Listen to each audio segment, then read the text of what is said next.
영생의 길 생명의 말씀. 하나님을 두려워하며 그에게 영광을 돌리라. 요한계시록 14장 7절.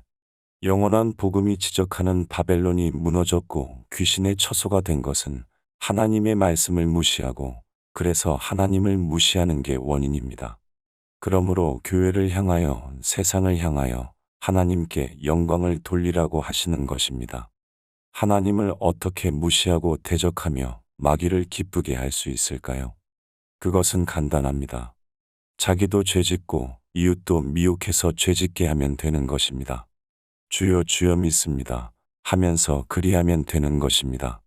하나님께서는 또 성경은 범죄하는 그 영혼이 죽으리라. 죄의 싹은 사망이요 죄짓는 자마다 죄의 종이니 누구 보고 하신 말씀입니까? 하나님 안 믿는 사람에게 그러시나요? 아니요. 주여 주여 하며 하나님 믿으면서 죄짓는 유대인들을 향하여 하신 말씀이시며 오늘날 교회를 향하여 하시는 말씀입니다. 나도 너를 정죄하지 아니하노니 가서 다시는 죄를 범치 말라. 죄 용서의 조건은 죄를 짓지 않겠다는 것입니다. 얼마나 많은 그리스도인들이 복음을 오해하는지요. 그래서 사도 바울은 복음의 비밀이란 단어를 쓰십니다. 죄인을 구원하러 오셨다는 말씀은 죄를 안 짓도록 하시러 오셨다는 말씀입니다.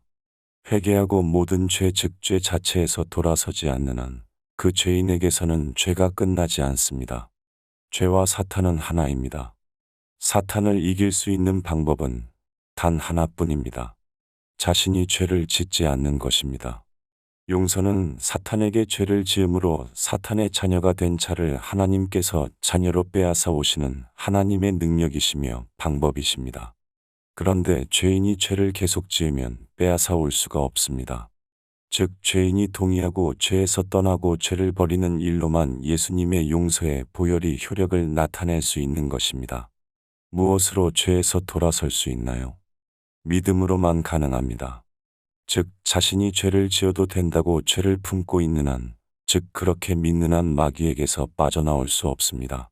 나도 예수님처럼 의롭게 죄 안 짓고 살아야겠다고 믿고 주님의 은혜를 구함으로 그 믿음을 하나님께서 보시고 성령을 주사 그 믿음대로 이루어 주심으로 그를 구원하시게 됩니다. 하나님께 영광을 돌리는 일은 회개하고 다시는 죄를 범치 않는 일로만 가능합니다. 예수님께서 본을 보이셨습니다. 아버지께서 내게 하라고 주신 일을 내가 이루어 아버지를 이 세상에서 영화롭게 하였사오니 나를 영화롭게 하옵소서.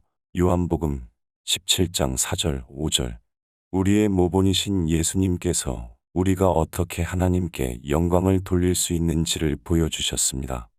만약 예수님께서 한 가지 죄라도 짓게 되었다면 하나님께 영광을 돌릴 수 없으셨을 뿐만 아니라 인류는 구원을 얻지 못하게 되는 것입니다.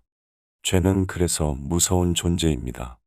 죄를 버리지 않으면 후일죄를 사르는 유황불에 자기가 가진 죄와 함께 타서 소멸하게 되는 것입니다. 알자. 힘써. 여호와를 알자. 샬롬.